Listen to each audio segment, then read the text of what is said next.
team for being constant companions and friends. You have gotten me through many, many years. News Talk 1480 WHBC. It's Jon Bozeka, 10 until noon, Monday through Friday. Here on 1480 WHBC. And welcome back in here to 1480 WHBC. Jon Bozeka along with you, and really excited for this next topic that we're about to discuss. We're going to talk to a man who once was a U.S. representative, once was the mayor of Cleveland back in the 70s, and that is Dennis Kucinich, who joins us not just on the radio now, but you can also see it live on Facebook. You can see it live on YouTube. You can see it in a number of different locations. Mayor, Representative Kucinich, thanks for joining us today. John, great to join you. And hello, Canton, Stark County, and places around Ohio. Thank you. Well, it's great to have you on today and great to be able to talk to you. A couple of things that we're going to get to today in today's conversation. Obviously, one is going to be your book, I know, which was recently released, which is called The Division of Light and Power. Let's start there. Mayor Kucinich, what can you tell us? There it is. You can see it if you're watching on the stream right now. Tell us about your book, Mayor Kucinich. This book is the story of a young person who got into politics. I was elected to Cleveland. The story opens, John, where I was elected to Cleveland City Council at age 23. And I'm with my wife shopping downtown at Christmas time, and all of a sudden all the lights go off. And I was to take office a couple of weeks later, and it got me asking questions like, why do the lights keep going off? Well, the story, as it unfolds and as it is heavily documented, is one of corporate espionage, sabotage, mob-directed assassination plots, all in the service of trying to take away from the city of Cleveland our little municipal electric system, which provided power to about a third of the city at a savings of 20% to people.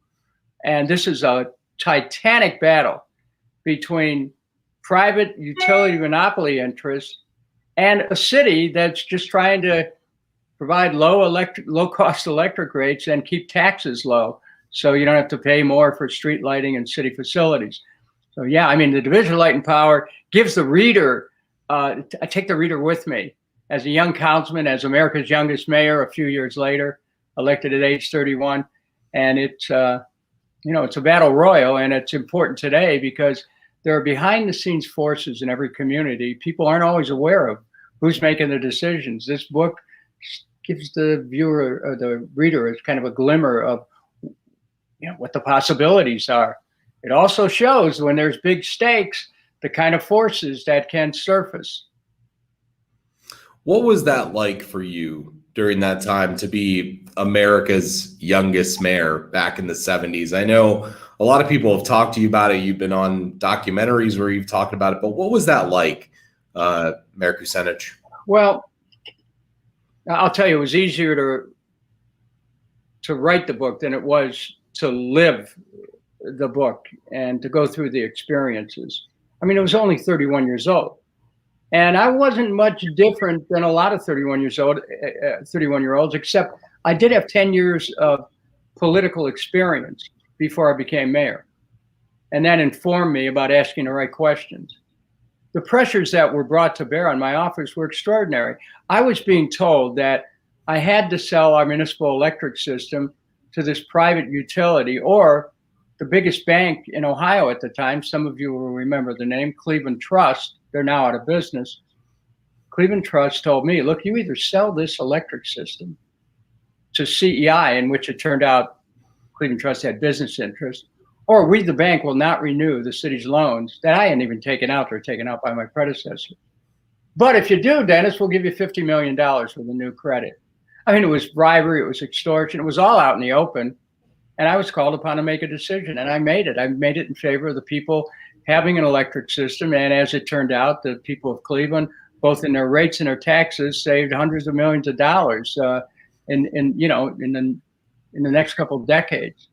Yeah, the pressure was incredible. And I'm just one person. I'm not much better than anyone else, but just like anyone else, I happen to be the mayor. I'm 31 years old, but I had to make decisions to protect the public interest, because I wasn't doing anything for myself. I had to represent the people. Dennis Kucinich is our guest, former U.S. representative and also former mayor of Cleveland from 1977 to 1979 here on WHBC. Mayor Kucinich, when it comes to writing this book, did it feel good to put this to paper and kind of get it off of your chest in a sense, or was that not really how you viewed this? John, I want to tell you, hit it right on the nose. I started the book in November of 1979. I could not write the story. I was too close to it. I mean, we've all had that experience where something happens and it's so tough you can't write about it right away or can't talk about it right away. Well, what you see in this book, The Division of Light and Power, this is the 7th draft of the book. Wow. Which I wrote over a period of 40 some years. By 2018, I just decided I'm going to finish this. And I did, early this year. And what's interesting is, a couple weeks ago, the book arrived, the final copy arrived. And I have to tell you, when I opened it up, it was like, yeah. And I showed it to my wife, and we had a quick, a celebration at our house. And then I ran upstairs and I put it on a shelf in my own little library. And I felt like finally it's done. Yeah, oh yeah. A sense of relief is an understatement. I didn't know I'd ever be able to finish it. I mean, really, it haunted me. I knew I had to write it. But now that I have, the response from the public across the country and even in other countries has been tremendous. I mean, I'm very humbled at the response. It's extraordinary. And I could never have anticipated how people are responding to this story in the Division of Light and Power. So now, all of these years later, the year is 2021, and there's a lot of people out there saying, well, you're talking with the former mayor of Cleveland, someone who's running to, again, be the mayor of Cleveland. All these years later, at the age of 74, Mayor Kucinich, why is now the right time to try to get back into this race? Well, I'm still a young man. And I have a lot of fight left in me. And my community needs help. Cleveland's half the size. But as is known now nationally, Cleveland's one of the most violent cities in America. It's getting overrun by crime. There are neighborhoods people can't even go out on their porch for fear of getting shot. They're afraid of their children going out in the street because they could be shot. So, you've got homicides and shootings and carjackings. And on top of that, we have massive poverty. Now, I love this community. I'm talking to you from the same house that I lived in for 50 years. So, I care about my community, and by now, unlike when I first started, I've not only been a councilman, but I've been a councilman, a mayor, a clerk of courts, a state senator, a U.S. congressman for 16 years, and twice a presidential candidate. I have the kind of experience that very few people who ever run for mayor anywhere have. So I'm looking forward to this campaign. And if people want information about the campaign, they can go to Kucinich.com and get that information. And John, as far as I'm concerned, crime is the issue. We have to bring crime under control.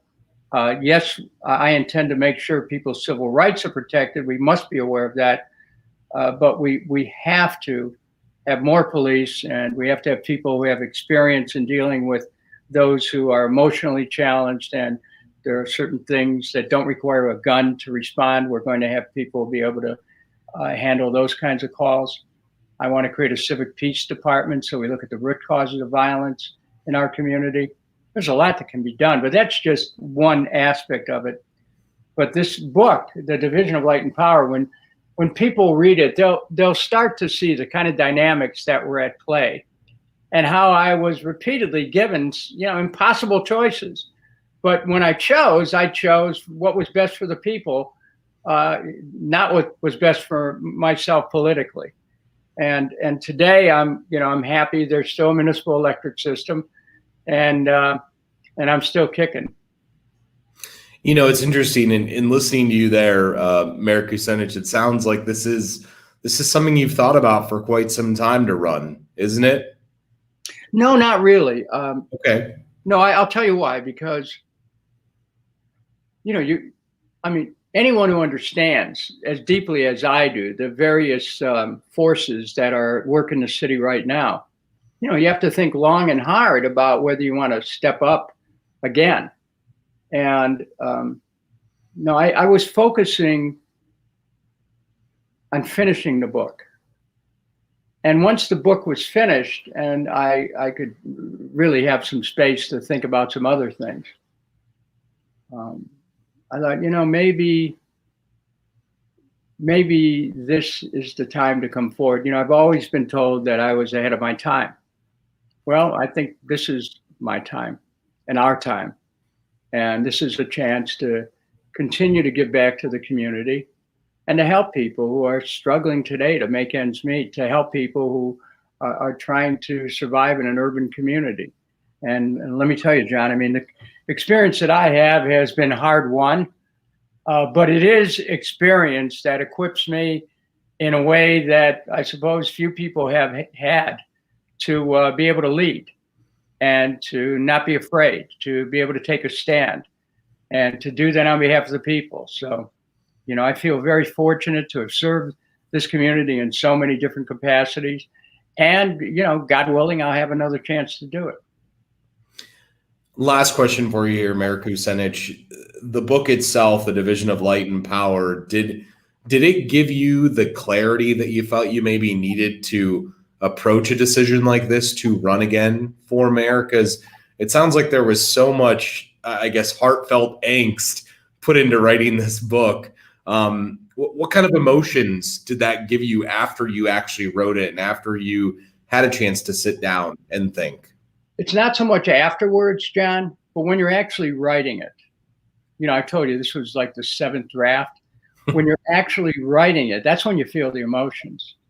Things slow down. The poet Wordsworth once wrote that poetry is emotion recollected in tranquility.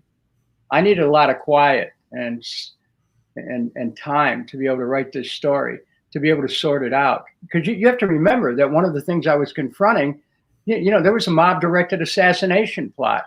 From the house I'm talking to you right now, I had a high-powered rifle shot, missed my head by a fraction of an inch as I was developing the campaign to save Muni Light from a takeover. And then later on, police intelligence told me, hey, look, this is all about Muni Light. You're stopping some people from making a lot of money. And then the U.S. Senate Subcommittee on Organized Crime tells me that, years later, unearths this mob-directed plot that was trying to take me out. So, there were emotions that I felt. Yeah, I guess you could say that. Mayor Kucinich, I so appreciate the time this morning and look forward to talking to you again in the future as your mayoral campaign continues along the process as you're running again for the mayor of Cleveland. Thanks for joining us this morning on WHBC, though, sir. John, thanks. Great to be on WHBC, and I'm always available to you and to the show. Thank you. Have a great day. It's sun shining here in Cleveland. I hope it is in Canton as well. It's beautiful outside. Mayor Kucinich, thanks for your time. Thanks. Bye-bye. Thank you and your team for being constant companions and friends. You have gotten me through many, many years. News Talk 1480 WHBC. Hey everyone, Pam Cook. You know how I love to take trips to visit my family or make that trip to the beach. We're all getting out more, right? Well, the more you do it, the more gas you use and the more money you'll make. Say what? Yeah, that's what I said. The more money you'll make by putting gas in your tank. I'm serious. Just download the Get Upside app and start getting cash back every time you put gas in your vehicle. It's a free app that pays you up to 50 cents per gallon on your first fill up when you use my promo code and 25 cents per gallon every time you fill up after that. My promo code, PCOOK. PCOOK. The cash appears in your Get Upside account, and you can cash out anytime. Get Upside tells you the prices at stations near you. You can find the best deal that way. P-Cook. PCOOK is my promo code. So every morning when I give you the traffic report, that's going to be your reminder. Check your Get Upside app for the best deal and use the promo code PCOOK. Register to win your family reunion now at WHBC.com. The winner will be announced on June 25th. 1480 WHBC and That Little Italian Kitchen. We're all about family, friends, and food.